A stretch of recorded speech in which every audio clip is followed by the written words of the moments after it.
혹시 그런 이야기들 들어보신 적 있으신가요? 진정한 부자는 구두쇠들이다. 라는 말이요. 안녕하세요. 저는 구두쇠 중에서도 진정한 구두쇠 아버지 밑에서 자란 30대 여자입니다. 스크루지라는 옛날 동화책 알고 계시나요? 정말 부자임에도 불구하고 모든 걸 아끼며 살던 그 스크루지 할아버지요. 자린고비라는 말이 옛날에 들려오던 구전 동화가 아니라는 걸 저는 몸소 느낄 수 있었습니다. 바로 저희 아버지 덕분이었죠. 알고 싶지 않았던 아끼고 아끼는 그 삶을 저는 아버지 덕분에 한평생 체험을 하면서 살았습니다. 저희 아버지를 제가 스크루지 영감, 자린고비의 표본이라고 부르는 이유는 그거 말고는 다른 별명을 붙여야겠다는 생각이 전혀 들지 않아서였습니다. 저희 아버지께서는 글을 쓰시는 분이신데 작가라 바깥 생활에 관심이 없는 걸 수도 있지만 원체 무력이 그다지 없으신 분이었습니다. 젊었을 때 아버지께서 필명으로 무협소설을 시리즈로 출간을 하신 적이 있었는데 그게 정말 국내 무협소설의 표본이다 할 정도로 엄청난 인기를 얻었던 작품이었습니다. 그 작품이 대박이 난 덕분에 그 시절 그 인세로 건물을 하나 사셨고요. 그 월세가 들어옴에도 불구하고 통장에 고스란히 집어넣으시고 간간히 출간하시는 글들로 연명을 하시고 계셨습니다. 제가 중학생쯤 되었을 때부터 무협소설을 쓰는 것이 지겨우시다며 신문에 칼럼을 쓰시기도 하고 간간히 시집을 출판하시고 계시거든요. 칼럼이야 일주일에 한 번 정도는 꼬박꼬박 쓰니 고정급이고 시집 같은 경우는 1년에 한 권 출간을 할까 말까 한 부분이라 비고정급여라고 생각하고 살았습니다. 근데 그 칼럼이라는 게 사실 돈이 되는 글은 아니라서 항상 아버지는 구멍난 양말을 기워가며 생활을 하셨습니다. 저희 아버지께서 무협소설을 쓰실 때 필명으로 글을 쓰셨던 터라 대부분의 사람들은 칼럼을 쓰는 지금의 우리 아버지와 그 무협소설 작가가 동일 인물인 걸 대부분 모릅니다. 제가 너무 아버지 이야기만 늘어놓은 것 같죠? 저희 어머니는 한평생을 집에서 내조만 하시던 분이셨는데 참 따뜻하신 분이었습니다. 늘 뜨끈한 찌개와 고슬고슬한 쌀밥을 챙겨주셨고 아침에 일어나면 건강 주스를 꼭 한 잔 내려주셨던 어머니셨습니다. 매일 아침 문을 열고 나가 밖이 추운지 더운지 체크를 해서 저의 옷을 챙겨주셨던 우리 어머니. 그런 어머니께서는 제가 18살이 되던 해에 암과 힘겹게 싸우시다가 먼저 하늘나라로 떠나게 되었습니다. 당신은 글을 쓴다는 걸 핑계 삼아서 담배를 많이 태우니까 담배를 좀 줄였으면 좋겠어. 또 하루 종일 앉아서 생활을 하는 사람이니까 하루에 한 번은 꼭 산책을 나갔으면 좋겠고, 당신이 모자를 좋아하니까 내가 당신을 위해 마지막으로 줄 수 있는 선물이 뭘까 고민을 하다가 직접 뜬 모자를 주는 게 좋겠다고 생각을 했어. 어머니께서는 마지막으로 눈을 감기 직전에 아버지를 위해 열심히 뜨개질을 한 모자를 선물로 주셨습니다. 아버지께서는 그것을 본인 평생의 보물이자 집안의 가보로 여기며 매번 산책을 나가실 때마다 그 모자를 쓰고 밖을 나가셨습니다. 담배도 대차게 끊어버리시고 어머니의 말씀대로 하루에 한 번 꼭 산책을 나가셨으며 중요한 자리에 나가실 때마다 그 모자를 쓰고 나가셨습니다. 건강관리를 잘해야 우리 딸이 나중에 시집갈 때 자기 손을 잡고 버진로드를 걸을 수 있지 않겠냐며 병원에 가는 것을 두려워하지 않으셨습니다. 아버지께서는 오히려 어머니가 돌아가신 이후에 정신을 차리고 바른 생활을 하시려 노력했지만 저는 반대로 많은 방황을 하게 되었습니다. 18살. 아직은 어머니의 손길이 필요한 시기에 어머니의 죽음이 저에게는 받아들이기 힘든 현실이었거든요. 저와 아버지는 어머니의 죽음 이후에 사이가 많이 대면대면해졌다가 제가 대학을 졸업하고 사회에 나가게 되면서 다시 친해지게 되었습니다. 저희 어머니께서 폐암으로 돌아가셨는데 저는 그게 매일 집에서 담배를 태우며 글을 쓰는 우리 아버지 탓이라고 은연중에 생각을 했었거든요. 덜 자란 18살 고등학생이 했던 생각이라 조금 유치하기 짝이 없죠. 다 자란 성인이 된 이후에 그 생각은 바뀌게 되었습니다. 그저 저는 어머니의 죽음을 제대로 이해하지 못해 누군가를 탓해야만 하는 사람이었던 거죠.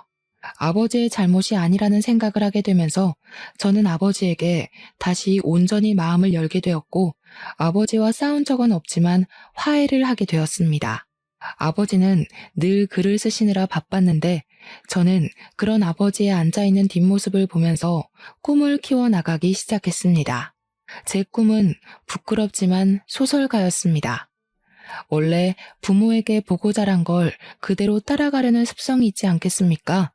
하지만 제 바람과는 달리 저에게는 글을 쓰는 재주가 별로 없었고, 몇 번의 실패를 겪은 이후에 28살이 되어서야 출판사에 취직을 하게 되었습니다. 저에게 글을 쓰는 재주가 없으니까 재주가 있는 아버지의 뒤를 서포트하고 싶은 마음에 출판사 취직을 결정했던 것이었습니다. 저희 아버지께서는 제 취직을 대견하게 여기시면서도 본인에게 남은 걱정거리는 저 하나뿐이라며 천천히 하고 싶은 일을 다시 한번 찾아봐라 조언을 해주셨습니다. 제가 아버지의 뒤를 따라가려다가 등 떠밀려서 출판사에 입사를 한 것은 아닐까 걱정을 하셨던 것이었습니다. 저는 글을 쓰는 것보다 글을 엮는 일이 더 적성에 잘 맞았고 생각보다 재미도 있었습니다. 하지만 아버지께서는 제가 출판사에서 고생을 하는 것보다 본인이 구매해 두신 건물 관리를 맡기고 싶어 하셨습니다.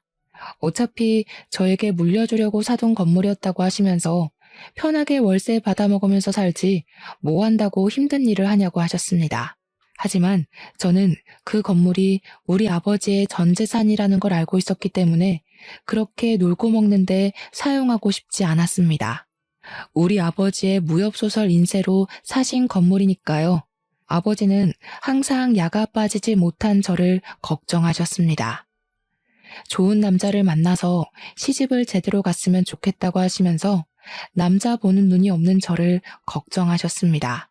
물론 제가 그동안 남자를 만나지 않았던 것은 아니지만 학생 시절의 연애야 뭐 사탕 하나만 나눠 먹어도 행복한 때 아니겠습니까? 아버지는 언제나 저를 물가에 내놓은 아이 취급을 하셨고 저는 그런 아버지의 심정이 이해가 가면서도 부담스러웠습니다. 남자 이야기를 꺼낼 때마다 어떻게 해서든 주제를 피하고 싶어서 노력을 했죠. 아무튼 아버지께서는 저의 남자 보는 눈에 대한 걱정을 매번 하셨고 저는 걱정하지 말라고 신신당부를 했지만 아버지의 바람대로 잘 이루어지진 않았습니다. 제가 출판사에 취직을 한 이후에 친구의 소개팅으로 만나게 된 남성분이 한 분 있었습니다. 소개팅으로 운명의 상대를 만날 확률이 얼마나 되실 거라고 생각하시나요? 저는 바늘구멍으로 소 집어넣을 확률보다 적다고 생각합니다. 남들이 보는 저의 성격이나 취향, 외모가 제가 보는 것과 매우 기준이 다르기 때문이라고 생각을 했죠. 별 기대 없이 소개팅을 나가게 되었는데 그 남자는 첫 만남에서부터 저에게 아주 적극적이고 지극정성인 남자였습니다. 솔직히 이름을 말하고 싶지도 않으니 만만한 철수라고 그 남자를 부르도록 하겠습니다. 철수 씨는 저를 위해서 매일같이 꽃다발을 사주었고요.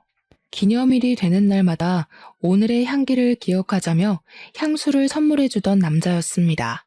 제가 반짝이는 걸 좋아한다고 했더니 저에게 액세서리를 선물해주고 반짝반짝 빛이 나서 2배 더 예뻐진 것 같다며 너스레를 떨던 남자였습니다.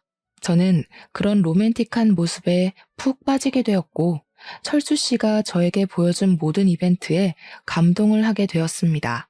저를 위해서 간이고 쓸개고 전부 빼다 줄 것처럼 굴었던 철수 씨에게는 딱 한 가지 아주 큰 단점이 하나 있었습니다. 그것은 바로 연인 간에 제일 지켜야 할 선을 지키지 않는다는 것이었습니다. 처음에는 제 잔소리 때문에 챙기던 것을 시간이 지나고 저희가 오랜 시간 만날수록 챙기질 않더라고요. 그건 바로 다름 아닌 피임기구였습니다. 시간이 갈수록 어차피 나랑 결혼할 거 아니야? 오늘 안전한 날 아니야? 오늘 하루만 없는 거야. 다음에 챙길게. 하는 식으로 무지한 사람처럼 굴었습니다. 저에게 아이가 생기면 바로 결혼하자고 하면서 제가 원하지 않는 관계를 발전시키려고 철없이 굴었습니다. 저는 철수 씨와 결혼을 생각해 본 적 없었고, 나이가 결혼 정년기에 훨씬 미치지 못한다고 생각했기에 제 커리어를 우선으로 생각하고 싶었습니다. 제가 철수 씨에게 한 번만 더 피임을 소홀히 하면 더 이상 만나지 않겠다, 헤어져야 할 것 같다고 이야기를 하며 엄포를 놓았습니다. 그랬더니 저한테 자기한테 그렇게 믿음이 없을 수가 있냐면서 우리에게 아이가 생긴다면 축복받을 일 아니냐고 딴소리를 하더라고요. 내가 아이를 원하지 않는다고, 당장 결혼할 생각이 없다고, 저는 제 커리어가 우선이지 결혼에 발목 끼고 싶지 않다고 했습니다. 출판사에 입사해서 일에 재미를 붙이고 있었고, 언젠가 아버지의 책을 제가 담당해서 엮고 싶었기 때문에 그 꿈을 가지고 노력하는 중이었으니까요. 제 노력은 하나도 생각하지 않고 계속 결혼에 아이 타령을 하니 당연히 제가 질릴 수밖에 없지 않겠습니까? 저는 죽어도 지금 당장 결혼할 마음이 없으니 알아서 피임을 챙기지 않을 거면 우리도 여기까지 하자고 다시 한번 말했습니다. 알고 보니까 소개팅 주선자가 철수 씨한테 우리 집에 건물이 하나 있다는 걸 언지를 해뒀더라고요. 출판사에서 일해봐야 얼마나 벌겠어. 당신 집에 건물 있다며. 그거 월세 받는 게 훨씬 더 돈 되지 않아? 나도 나중에 가게나 한번 차려보고 싶었는데 당신 집 건물에서 가게 영업도 하고 그러면 얼마나 좋겠냐고. 나도 셔터맨 좀 해보자. 이 지긋지긋한 회사에서 벗어나고 싶다고. 알고 보니 저희 집 그 건물이 탐이 나서 저와 결혼을 하려고 애를 쓰고 있었던 것이었습니다. 변변치 않은 직장 생활을 하면서 건물주와 결혼을 하고 싶다며 노래를 불렀고, 그걸 들은 철수 씨의 회사 동료였던 제 친구가 소개팅 자리를 연결해줬던 것이었습니다. 저는 꿈에도 모르고 있다가 자꾸 저와 결혼 노래를 부르는 철수 씨의 입에서 모든 이야기를 듣게 되었고 충격에 휩싸이게 되었습니다. 저에게 무슨 소리까지 했냐면요. 여자 나이 30이 지나면 패급이라고, 자기가 결혼하자고 할 때 결혼을 해야 한다는 충고까지 들었습니다. 어떻게 사람 입에서 패급이니 뭐니 그딴 이야기를 할 수 있는지 기가 막혀서 제가 다시 한번 말해보라고 화를 냈죠. 나는 철수 씨랑 결혼 안 해도 잘 먹고 잘 살 수 있거든? 그러니까 우리 그냥 이쯤에서 헤어지자. 건물 하나 있다고 아주 고개 빳빳하게 두네? 쥐뿔도 없는 게. 건물이 하나씩이나 있는데 어떻게 쥐뿔도 없는 거야? 그러는 당신은 가진 게 뭐가 있는데? 저한테 자기가 비싼 취급해줄 때 결혼을 하자고 매달리길래 정강이를 발로 뻥 차주었습니다. 아프다고 주저앉아서 낑낑거리는데 어찌나 개 같던지. 2번 다시는 찾아오지도 말고 연락도 하지 말라고 화를 내고는 집으로 돌아왔습니다.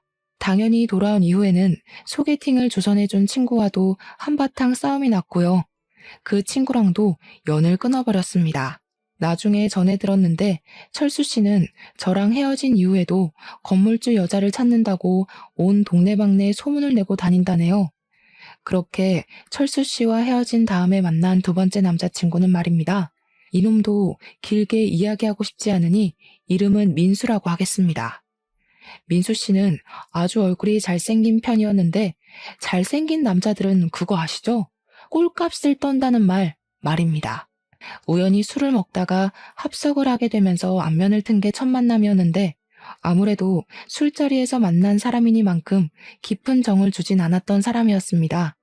아니나 다를까 여자가 어찌나 많던지 저랑 계속 연락을 하던 와중에도 다른 여자들을 두고 이리저리 각을 쟀더라고요. 다른 여자와의 연락이 끊이질 않고 어장 관리를 얼마나 잘한 건지 거의 아쿠아리움 수준으로 했어요. 저에게는 달콤하게 꿀바른 말투로 저밖에 없다. 난 늘 너 생각만 한다. 하면서 제 생일 선물로 뭘 줬는지 아십니까? 제가 진짜 차마 제 입으로 말하기가 부끄러워서 딱 한 번 인터넷에 댓글로 달았던 게 전부인데 글쎄 다이소에서 파는 인형을 주는 겁니다. 전 남자친구에게 받았던 선물 중에 제일 최악이 뭐야? 베스트 댓글에 올라간 댓글이 바로 제 댓글이었습니다. 다이소에서 파는 3,000원짜리 인형. 그게 제 30살 생일 선물이었습니다.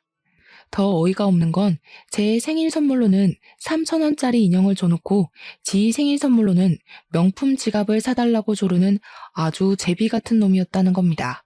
당연히 저는 무슨 말도 안 되는 소리냐고, 나한테는 인형을 선물로 줘놓고 명품 지갑을 사달라는 게 말이 되냐고 화를 냈었습니다. 그랬더니 저한테 다이소에서 산 인형이 아니라 미국에 있는 친구에게 부탁해서 무려 비행기를 건너서 온 선물이라고 되려 방방 뛰더라고요. 미국의 무슨 유명한 편집숍에서 가지고 온 인형인데 어떻게 다이소 따위랑 비교를 할 수 있냐고요. 제가 어이가 없어서 민수 씨를 데리고 다이소에 직접 가서 그 인형을 들이밀었더니 그제야 겸연쩍게 웃으면서 어떻게 알았지? 미안해 하더라고요. 한 번만 봐달라고 자기가 뭐라더라? 암튼 투자를 잘못해서 하필 돈이 없을 때 제 생일이었다고 변명을 하더라고요.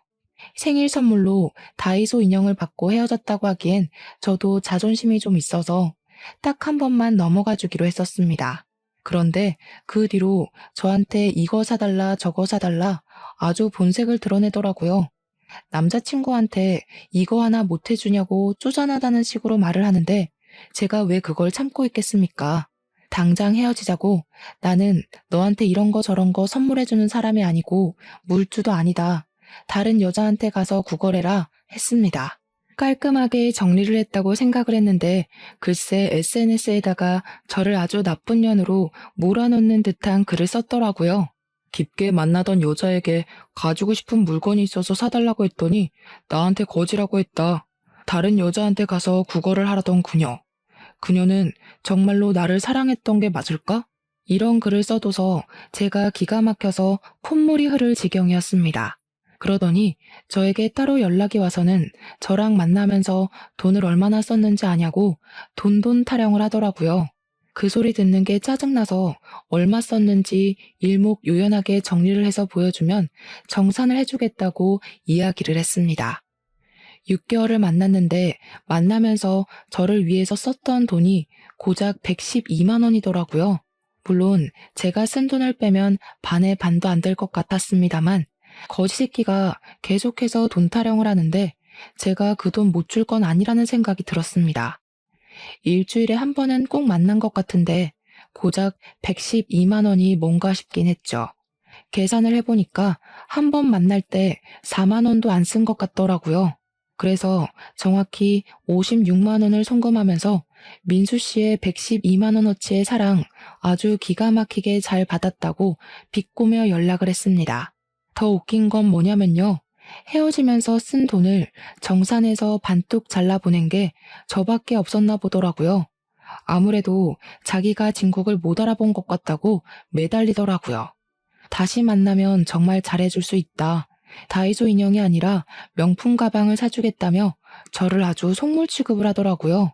며칠을 조르는데 귀찮아서 대답도 안 해줬더니 저한테 빼빼로데이라면서 빼빼로 한 개를 덜렁 기프티콘으로 보내더라고요. 하필이면 제가 편의점을 지나고 있었고 때마침 빼빼로 기프티콘이 도착했고 저는 입이 심심해서 그걸 바꿔 먹었습니다. 그러면 안 되는 거였는데 후회는 이미 늦었죠.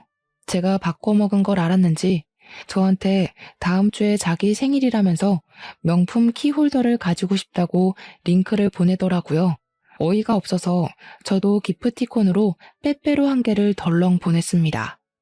우리 반반 정리하기로 했던 거 내가 잠시 까먹었지 뭐야. 그대로 돌려줄 테니까 너도 빼빼로 잘 먹고 앞으로 여자 등차 먹을 생각하지 말고 성실하게 살아. 그러고는 바로 차단을 걸어버렸습니다. 다들 저와 같은 경험이 있으실 거라 생각은 하는데 전 남자친구가 되니까 어떻게 살고 있는지 궁금해서 SNS 염탐을 한번 해본 적이 있었습니다. 헤어진 지 한 3개월쯤 지났을 때 우연치 않게 생각이 나서 몰래 들어가서 구경을 했는데 아주 가관이더라고요. 저랑 헤어지고 나서는 정말 이 여자 저 여자 다 만나고 다녔던 건지 댓글에 너 만난 이후에 성병에 걸렸다부터 시작해서 임신한 것 같다고 연락 한 번만 주라는 댓글도 있더라고요. 더 충격적인 건 그 댓글들을 단 사람들이 전부 다른 사람이라는 것이었습니다. 진짜 저는 잘생긴 남자는 만나는 게 아니다 하는 생각을 가지게 되었죠. 그 뒤로 한 2년 정도는 남자라면 치가 떨려서 만날 생각은커녕 연결고리조차 가지지 않은 상태로 지내다가 종합 선물 세트 같은 남자를 한 명 만나게 되었습니다. 제 나이 33살에 만난 남자였는데 정말 종합 선물 세트라는 수식어 말고는 다른 말이 떠오르지 않는 사람이네요. 도대체 대한민국에 살고 있는 멀쩡한 남자들은 누가 다 채간 겁니까? 제 몫의 남자는 왜 한 명도 없는 건지. 이 남자 또한 이름을 불러주고 싶지 않으니 영수라고 부르겠습니다. 아니, 이 새끼는 정말 마마보이의 식탐꾼의 진상까지 전부 가지고 있는 대단한 남자였습니다. 저는 어릴 때부터 어른을 보면 인사를 해야 한다고 배웠고, 인사성이 얼마나 중요한지에 대해 부모님께서 귀가 닳도록 설명을 해주셨습니다. 그래서 서비스업에 종사하시는 분들을 보면 공손하게 말을 하고 하대하지 않기 위해 노력을 하는 타입이었습니다. 식당에서 종업원이 뭘 가져다 준다거나 하면 감사합니다 하고 인사를 하고, 택시를 탈 때에도 안녕하세요 하고 목적지를 말하는 편이었습니다. 그런 건 사실 기본적인 예의라고 볼 수 있는 거 아니겠습니까? 더불어 사는 사회인데 삭막하게 예의 없게 굴 필요는 없는 거잖아요. 제가 영수 씨와 함께 택시를 타고 이동을 하고 내릴 때 감사합니다 하고 내리니까 저를 짝 째려보면서 이야기를 하더군요. 자기 돈 내고 타는 건데 뭐가 감사해? 택시비 내가 냈으니까 나한테 감사합니다 해야 되는 거 아니야? 택시기사는 저게 직업이잖아. 당연히 자기가 해야 할 일을 했는데 왜 감사하다는 소리를 들어야 해? 너 왜 이렇게 해퍼? 해퍼? 어떻게 그런 소리를 나한테 할 수가 있어? 그리고 무사히 여기까지 데려다 주셨는데 감사하다고 인사할 수도 있지. 사람이 뭐 하나하나 그렇게 따져가면서 인사를 하고 그래? 이런 건 기본적인 예의인 거잖아. 그게 내 여자친구가 외간 남자한테 끼 부리듯이 이야기를 하니까 문제인 거지. 아저씨한테 왜 끼를 부리고 그러냐? 짜증나네. 하면서 저한테 괜히 말도 안 되는 트집을 잡는 게 아니겠습니까? 도대체 어른에게 인사를 한 게 왜 끼를 부리는 건지. 그리고 택시기사 아저씨 나이가 저희 아버지 연배는 되어 보였는데 그런 사람을 두고 제가 끼를 부렸다고 이야기하는 것 자체가 너무나도 기분이 나빴습니다. 저를 마치 저질스러운 사람으로 보는 듯 했고요. 게다가 음식점에 가서도 똑같은 짓을 하고 있더라고요. 제가 계산하고 나오면서 잘 먹었습니다 하면서 나오니까 똑같은 시비를 또 거는 겁니다. 자기 돈 주고 먹은 건데 저 사람이 공짜로 뭐 준 것도 하나 없는데 왜 잘 먹었다고 이야기를 하냐고요. 매번 도돌이표로 반복되는 시비에 저는 점점 지쳐갔고 인사 하나에도 의미를 두는 행동에 때리고 싶은 충동도 일어났습니다. 하지만 다른 문제가 또 있었습니다. 음식점에 가게 되면 보통은 두 사람이니까 각자 메뉴 하나씩 시켜서 먹지 않겠습니까? 그러면 꼭 제 메뉴까지 자기가 다 처먹고 앉아있는 겁니다. 파스타 집에 가면 자기는 느끼한 거 싫다고 토마토 파스타를 시키고 저는 크림 파스타를 좋아해서 크림 파스타를 시켰거든요. 파스타가 나오면 토마토 소스 잔뜩 묻은 포크로 마치 TV 예능 프로그램에 나왔던 사람처럼 한 입만을 외치면서 제 크림 파스타 반을 가져가는 겁니다. 그냥 깔끔하게 덜어가면 그러려니 하겠는데요. 토마토 소스에 침까지 묻은 포크로 이리저리 뒤적거리면서 새우 없냐?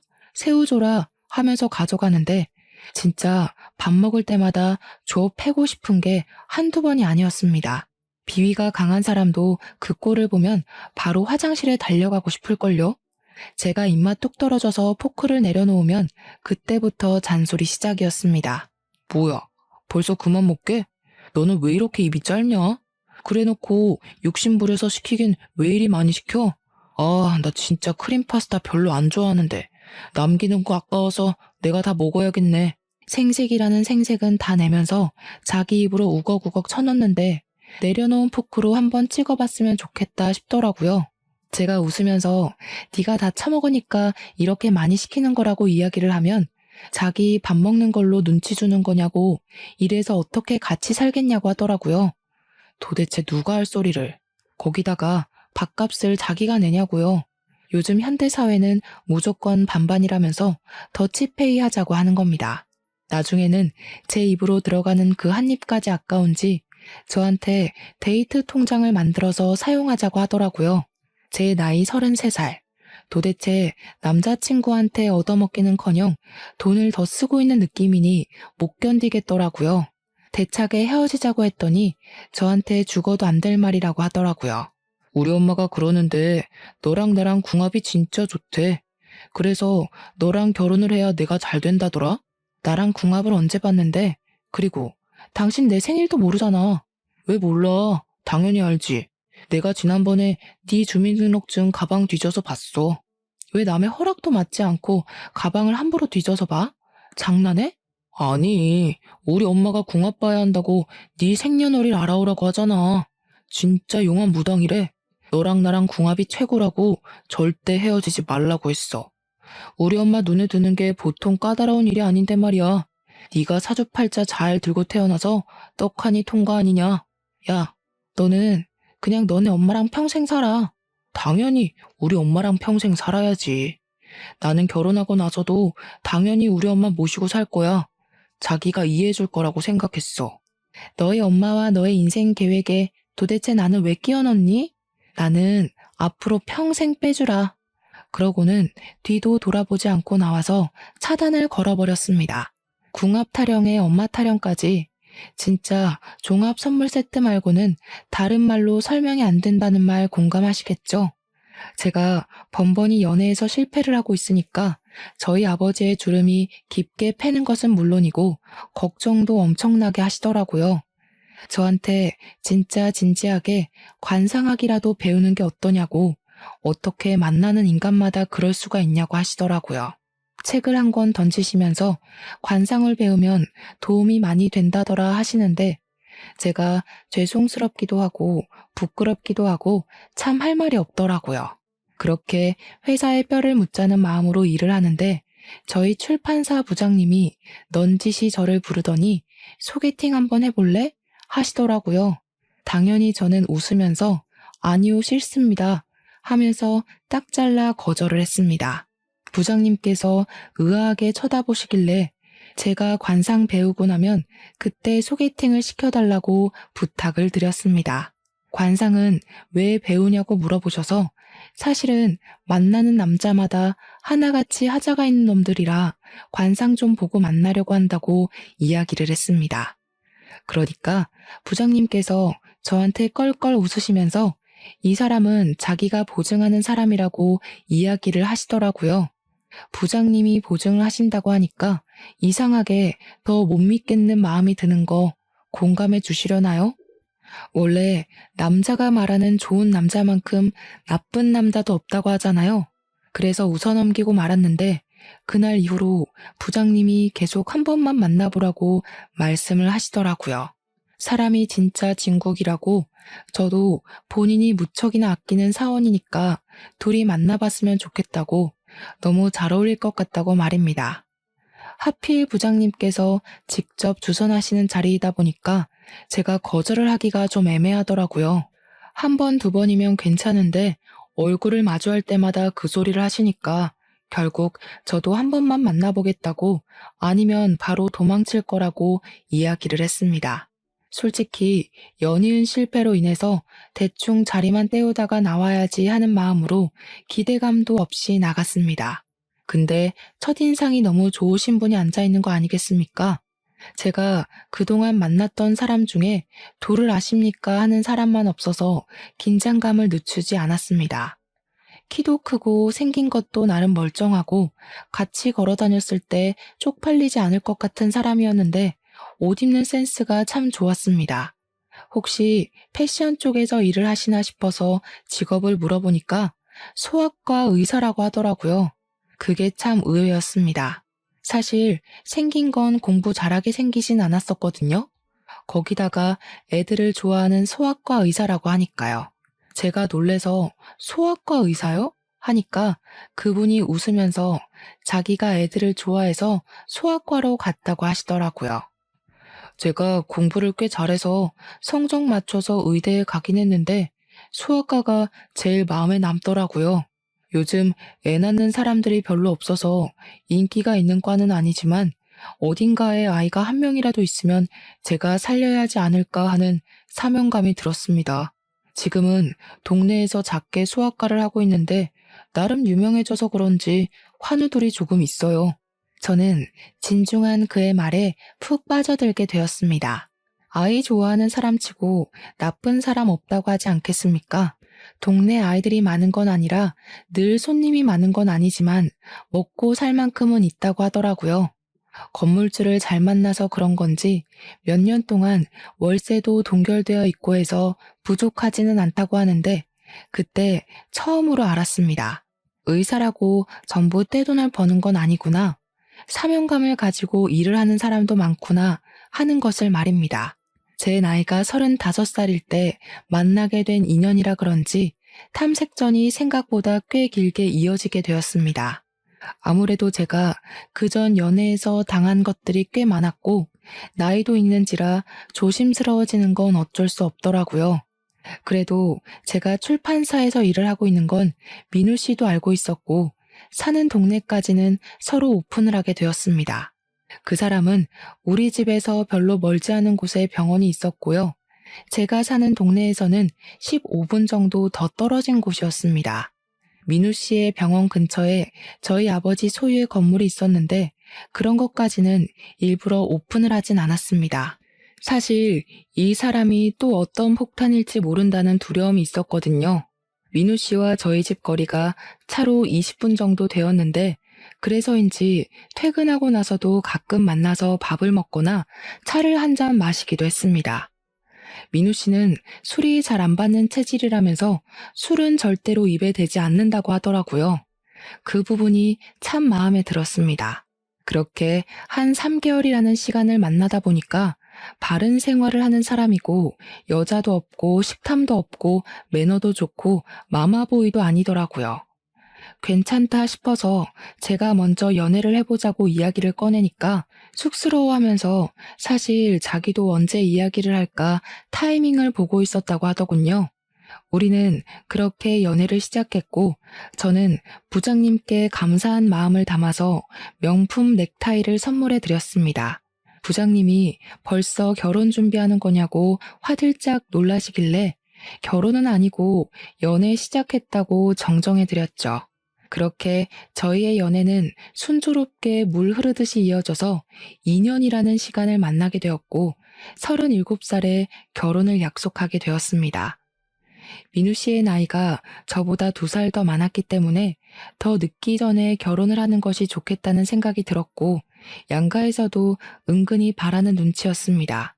우리 아버지도 제가 연애를 짧게만 하다가 이번에는 2년이라는 시간을 만나니까 괜찮은 사람 아니냐고 서둘러서 결혼하라고 하시더라고요. 민우 씨네 집안 또한 여자가 있으면 서둘러라 하셨고요. 연애를 하는 동안 서로 일하는 시간이 있다 보니까 제가 민우 씨가 운영 중인 소아과를 단 한 번도 방문해 본 적이 없었습니다.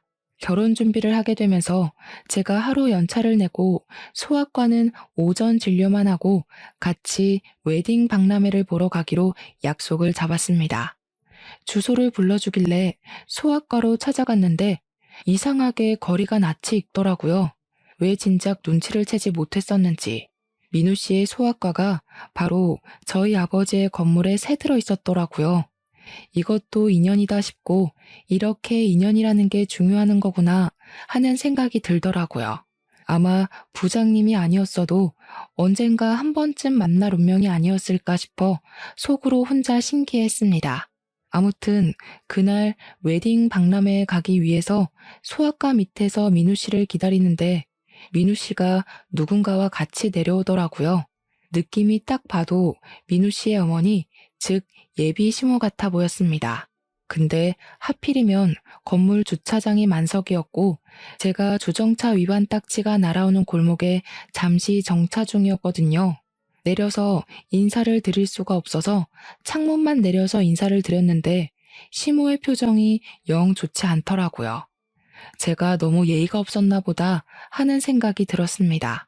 아무튼 그날 웨딩 박람회를 꼼꼼하게 들여다보면서 대충 견적도 내보고 민우 씨와 상의도 하고 상견례 날짜까지 잡았습니다. 너무 두근두근 하더라고요. 이제 평생을 함께한 한 가족이 될 사람이라고 생각을 하니까 말입니다. 고대하던 상견례 날이 되었고 시부모님과 우리 아버지 그리고 저와 민우 씨까지 만나서 밥을 먹기로 하고 예약까지 마친 자리에 가게 되었습니다. 아버지와 제가 먼저 가서 기다리고 있었고 곧이어 민우 씨 가족이 들어왔는데 예비 시모의 표정이 영 좋지 않더라고요. 뭔가 제가 마음에 안 드시나 보다 했는데 민우 씨까지도 좀 불편한 기색을 보이길래 눈치를 채고 말았습니다. 시모가 반대를 하고 있는 결혼이라는 것을요. 그날 우리 아버지께서 평소에 잘 입지 않아 색이 바랜 양복을 입으셨고 어머니께서 떠주신 뜨개 모자를 쓰고 나오셨거든요. 딱 봐도 볼품없는 행색이다 보니 시모가 계속 어휴어휴 한숨을 내쉬더라고요. 시부는 시모에게 그만 좀 하라고 눈치를 주고 남편은 제 눈치를 보고 있었고요. 제가 그냥 대놓고 말씀을 드렸습니다. 어디 불편하신 부분이 있으신가 봐요. 그러니 시모가 찬물을 벌컥벌컥 들이켜시더라고요. 저도 기분이 별로 좋지는 않았지만 우리 아버지께서 혼자시잖아요. 어머니 없이. 그래서 뭔가 마음이 좀 그러셨나 보더라고요. 아버지께서 우리 딸이 부족할지는 몰라도 심성은 곱고 착한 딸이라고 잘 부탁드린다고 이야기를 하셨습니다. 먼저 저 자세로 나가니까 제 마음 한편이 또 울컥해지더라고요. 분명 탐탁치 않아서는 어른들 앞에서 우리 아버지가 고개를 숙인 게 미안하고 고맙기도 하고요. 시부가 아니라고 우리 아들도 부족함이 많은 아이라고 같이 주거니 받거니 하려는데 시모가 말을 확 가로채더라고요. 우리 아들이 의사인데 뭐가 부족해? 차고 넘쳐서 흐르는 지경이지. 그러자 민우 씨가 시모를 막 말리더라고요. 제발 가만히 좀 있으시라고요. 속이 시커멓게 타는 기분이라 저는 물이 절로 들어갔습니다. 아무튼 불편한 공기가 쫙쫙 흐르는데 시모가 결국에는 입을 열고 하고 싶은 이야기를 하시더라고요. 제가 참 속이 시끄럽습니다. 우리 아들 의사로 키우는 게 결코 쉽지 않았거든요. 택시기사로 일하는 우리 남편, 주방일 하는 제가 겨우겨우 키워낸 아들입니다. 처음에 소아과 개업했을 때 얼마나 뿌듯했는지 모릅니다. 병원에 환자가 많은 건 아니지만 먹고 살 만큼은 되니 넉넉한 처가 만났으면 하는 바람이 있었죠. 근데 부족해도 너무 부족한 거 아닙니까? 이야기 들어보니까 글쟁이라고 하시던데 예전부터 글쟁이들이 가난했죠. 글쟁이라는 단어가 솔직히 기분이 나빴습니다. 어머님, 글쟁이가 아니라 작가라고 합니다. 너 지금 나 가르치니? 제가 솔직히 남자 하나는 잘 골랐다 싶었는데 시모가 이런 폭탄이라니 정말 환장하겠더라고요. 시부랑 남편이 시모에게 예의 없이 행동하지 말자고 시모를 나무라시더라고요. 내가 천성이 나쁜 사람은 아니고 그냥 속이 상해서 그렇습니다. 나도 벤츠 끄는 며느리 갖고 싶었어요. 우리 아들이 의사 됐을 땐 그럴 수 있을 줄 알았죠. 강남에 병원 떡하니 개업해주고 우리 부부 노후 걱정 없이 살게 해줄 그런 며느리 안 원했으면 거짓말이죠. 네, 이해합니다. 얼마나 힘들게 자식 뒷바라지 하셨을까요? 맞아요. 택시기사 해봐야 얼마나 법니까? 다 회사가 가져가지. 제가 주방일 하면서 손이 부르트게 키워낸 아들이라니까요. 물론 예비 며느리가 부족하다기보다는 저는 가난이 싫은 겁니다. 사돈댁 모자도 낡았고 양복도 다 빗발했는데 가난한 집안끼리 만나서야 되겠습니까? 딸아이도 부잣집에 시집 보내시는 게 좋지 않겠습니까? 저희 아버지께서는 한참 동안 말이 없으셨고 저는 너무 속이 상해서 아빠 그냥 일어나자 하고 자리에서 일어나니 예비 신랑이 저를 딱 잡더라고요. 저 없으면 안 된다고 그렁그렁한 물결인 눈으로 저를 바라보는데 시부가 시모를 향해서 소리를 버럭 지르시더라고요. 둘이 좋아서 결혼하겠다는 게 집안이 가난한 게 뭐가 어때서? 당신은 나랑 결혼할 때 그런 걱정 안 하고 결혼했어? 우리도 땡전 한 푼 없이 반지하에서 시작했잖아. 그래서 우리가 얼마나 고생했어. 우리 아들, 딸 고생 안 시키겠다는 게 죄야? 서로 돈 많은 집안 찾아가면 아무 걱정 없잖아.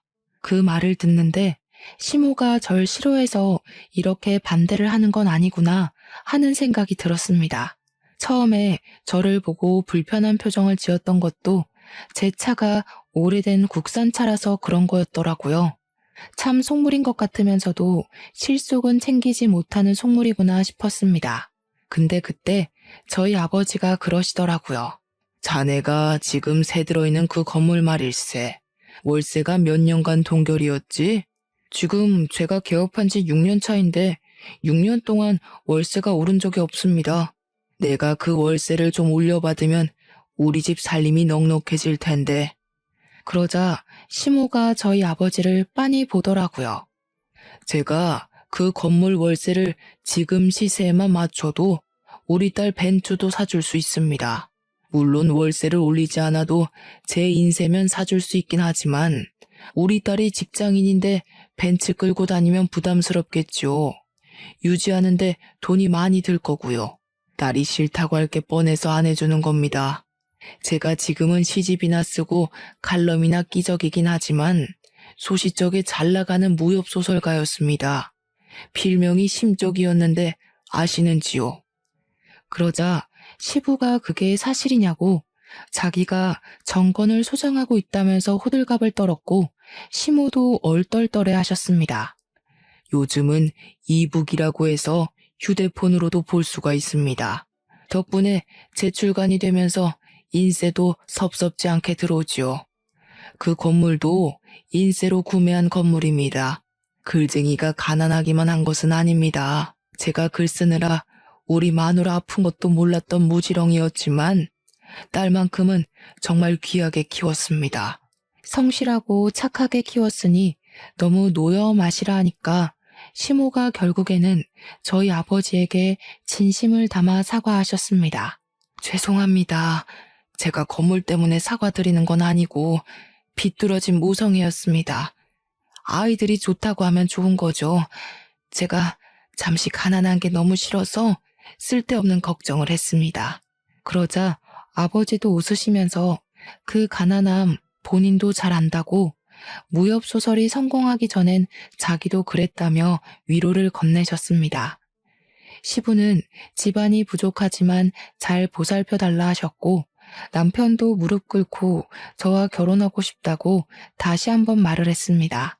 아버지의 눈치를 보니 아버지는 안싸돈의 마음 다 이해가 간다며 사위도 마음에 든다고 하시더라고요.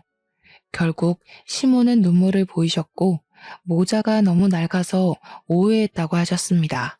아버지는 모자가 어머니께서 돌아가시기 전에 떠준 마지막 선물이었다고 하셨고 시모는 고개를 들지 못했습니다.